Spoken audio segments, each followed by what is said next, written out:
El nahual que se arrancaba sus patas. Relatos del rancho 100% reales. Les juro por Dios que mi pobre hermanita, de tan solo un mes de nacida, cada noche empeoraba. Al principio nació con un peso y estado de salud perfecto, pero con el paso de los días amanecía con moretones y baja considerablemente de peso. La pobre ya estaba tomando un color de piel muy extraño, pero este se debía a que aquella bestia, la cual se quitaba las patas, ya le estaba robando su sangre. Buenas noches, señor Chemo San Juan. Somos nacidos en el estado de Tlaxcala, en México. Esto que les quiero contar nos pasó en un ranchito llamado San Cristóbal, muy cerca del estado de Puebla, y pasó hace ya muchos años. Cuando mis padres en esa época llegaron al rancho, pues no fueron bien recibidos. De hecho, el día que los campesinos notaron que mi mamá estaba esperando un bebé, le advirtieron que tuviera mucho cuidado, porque allí sucedían extraños eventos, con cosas que uno ni siquiera imaginaba. Y lamentablemente terminó siendo cierto. Recuerdo que mi padre trabajaba en Huamantla, en un taller mecánico, y para no gastar mucho en pasaje o por el tiempo de traslado, se quedaba por varios días allí y solo venía para vernos el fin de semana. Por eso cada vez que llegaba a casa, nos moríamos de ganas por verlo. En ese tiempo, yo tendría como 4 años de edad y mi madre estaba embarazada de mi hermanita más chica. Cuenta mi madre que cada que papá salía del trabajo, extrañamente, en altas horas de la madrugada, un ave pesada se paraba en lo alto del árbol y comenzaba a cantar. En un inicio creyó que era un tecolote o un búho, posiblemente una lechuza enorme, y es que en esas épocas estaban en apareamiento, pero la verdad, quién sabe si era cierto. Cuando aquel animal llegaba y se paraba cerca de la casa, los perros o gatos que teníamos no hallaban en dónde esconderse. Era como si vieran a un fantasma, o de plano, sabían que aquello no era bienvenido y no había poder humano que los detuviera. En ocasiones, mi madre amanecía con pequeños puntitos morados en su estómago. En otras veces le dolía mucho su pancita, y es que no imaginaba que ya el nahual le estaba chupando desde el embarazo. Era como si esta aberración le estuviera marcando para advertirle a los otros nahuales que esta ya era su presa y que no se acercaran al bebé. Esto le empezó a mi madre desde el 7.º mes de embarazo, y cada que amanecía se sentía mal. De hecho, siempre andaba con sueño y con moretones en su boca.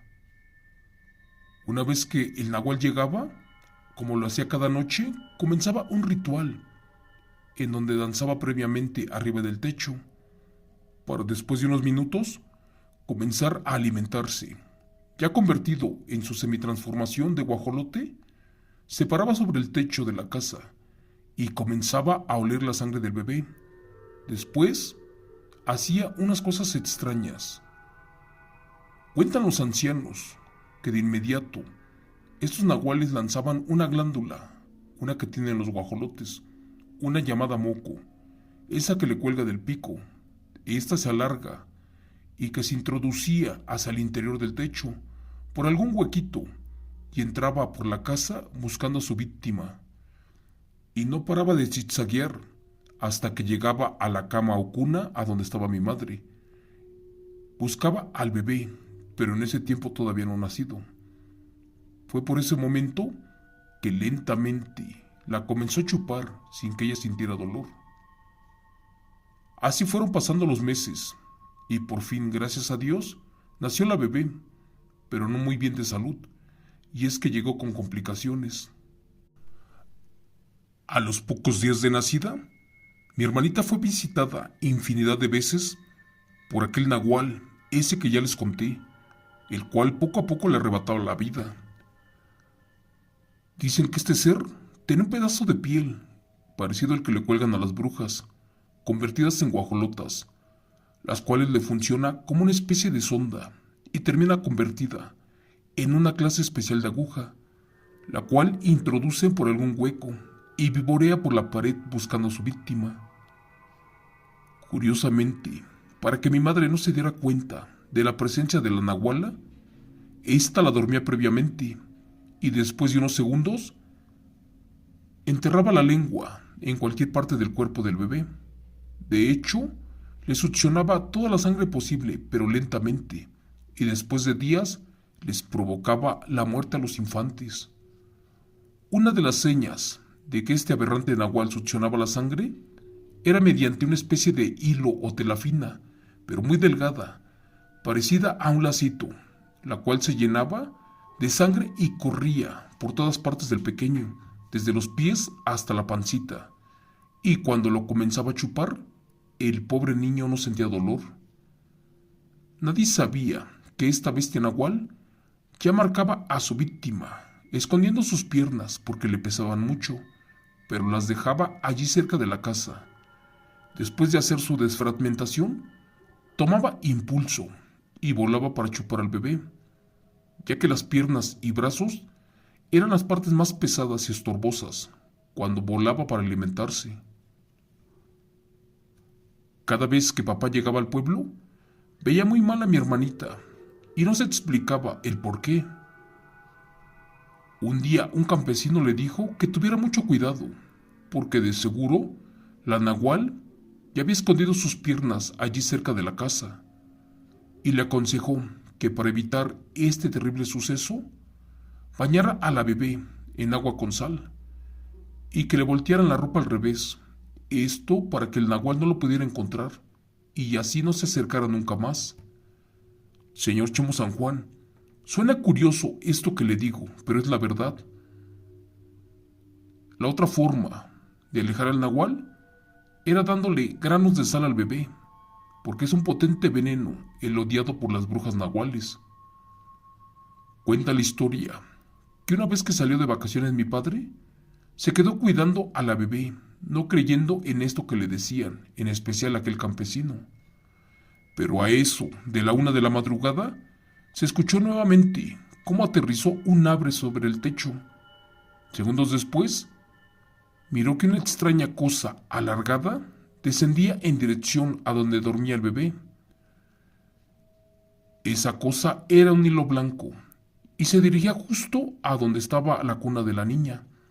Mi padre de reojo miraba entre la oscuridad cómo esa extraña aberración parecida a un cordón o hilo zigzagueaba bruscamente, como buscando algo. Cuando estaba por clavarse en la panza de la bebé, mi padre tomó unas tijeras y cortó el extraño hilo. En ese momento, en alguna parte del techo, se escuchó un fuerte grito, y algo que pasó, pues cayó del techo hacia el patio de la casa, muerto de dolor.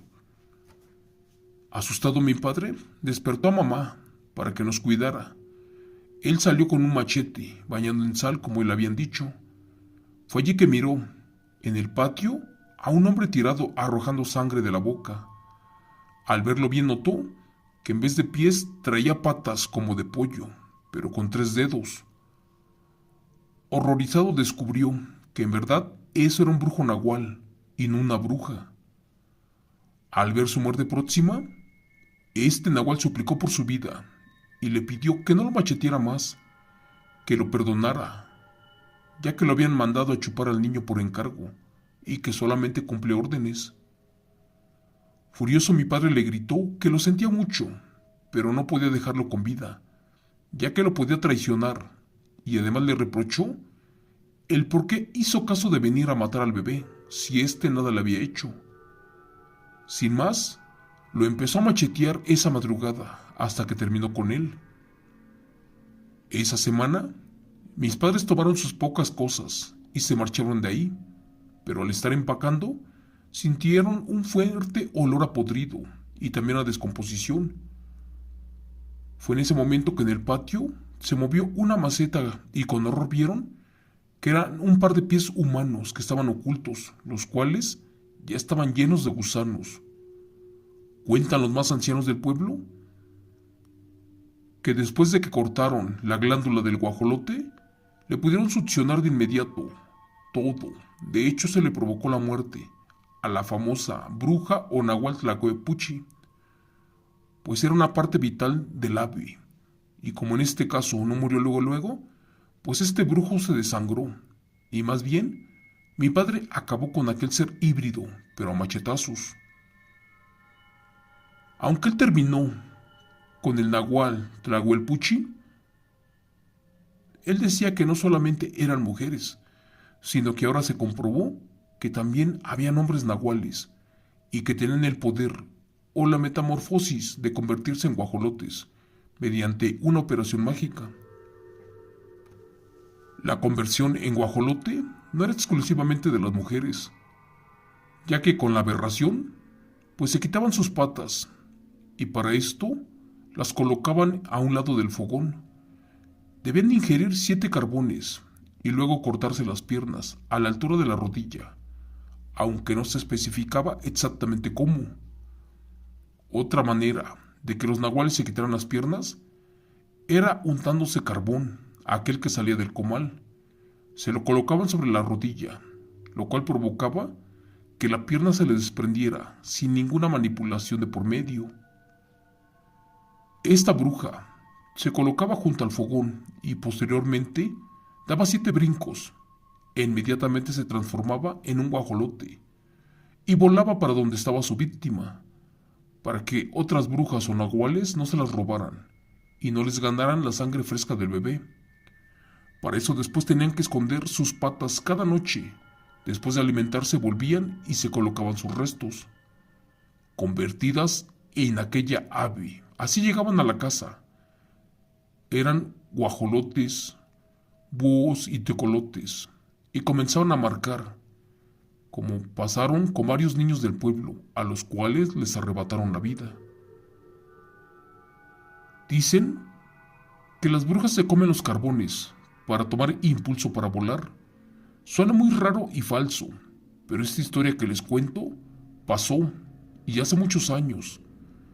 De esta manera los nahuales, al sentirse descubiertos, podían huir también convertidos en bolas de fuego. Algunos los veían en el cerro echando chispas, pero gracias a Dios, mi hermanita se recuperó, creció y después de meses logró sobrevivir. Ahora ella tiene más de 60 años de edad, pero lamentablemente mis padres ya fallecieron. Esto que les acabo de contar, jamás se lo contamos a nadie. Y después de muchos eventos parecidos que escuchamos en este canal, nos dieron la confianza de hacerlo y de contárselos a ustedes. Gracias. Relato, escrito y adaptado por Chemo San Juan, de los eventos reales del señor Juan Antonio Torres.